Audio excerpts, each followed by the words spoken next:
eloko il faut bayeba na niveau ya bamine eza d'abord que l'État ezongi na kati ya masolo ya mine.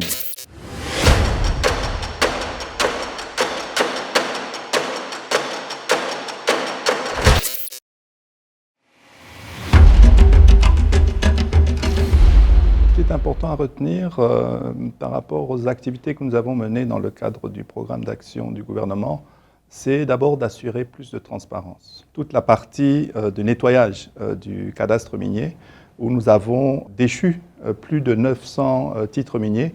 En fait, qu'est-ce qui se passe? C'est que nous avons récupéré ces titres miniers qui étaient dans les mains d'opportunistes et de spéculateurs pour justement les attirer vers des investisseurs plus sérieux. Je tiens d'ailleurs à rappeler ici que le secteur minier de la République démocratique du Congo a été primé au niveau de l'Afrique pour un secteur qui parvenait justement à attirer de plus en plus d'investissements directs étrangers, donc qui a performé pour cela.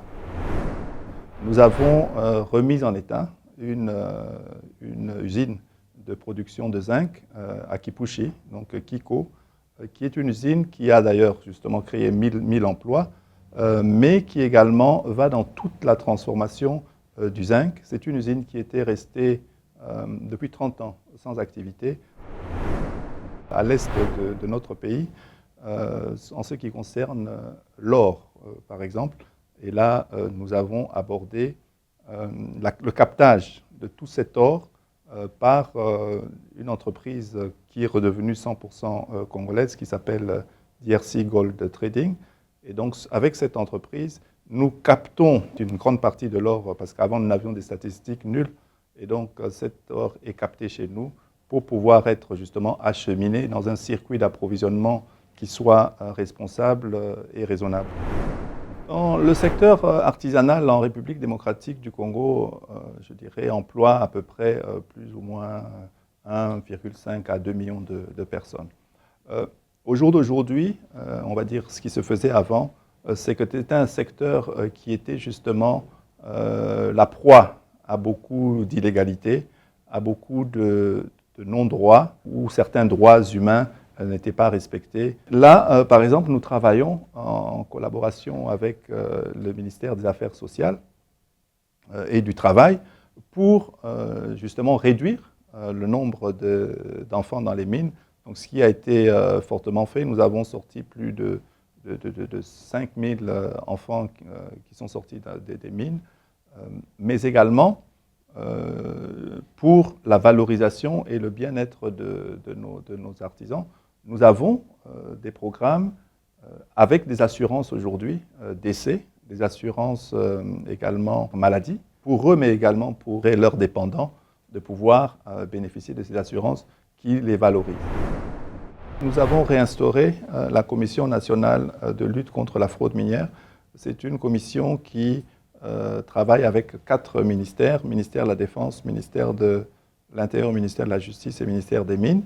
Donc cette commission va s'atteler à travailler sur ce qui est, je dirais, la fraude et tout ce qui est trafic illégal.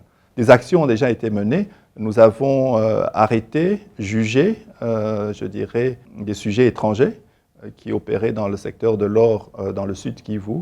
Et donc ces personnes ont été jugées et expulsés puisque c'était des étrangers.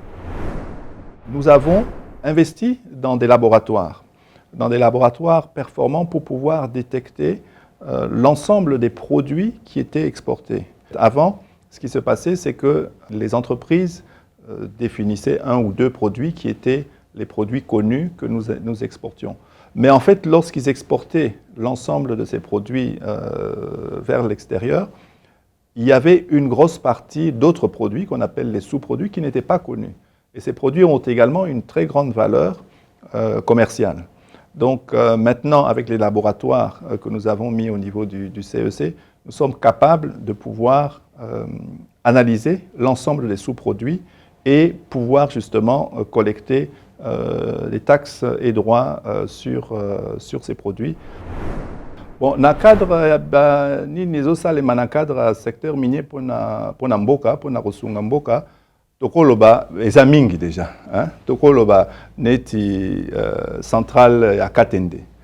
eza secteur minier nde ezofuta yango baentreprise minière batongi banzela na cadre kaka oyo ya environnement na bango bazosalela batongi banzela batongi bahôpitaux batongi bamorgue soki okei sikoyo na côté ya Tanganyika tozosala lithium kuna ok mais avant mpona kosala manono ok ti Kalemi après ok ti Lubumbashi avant ils ont salé en 3 semaines.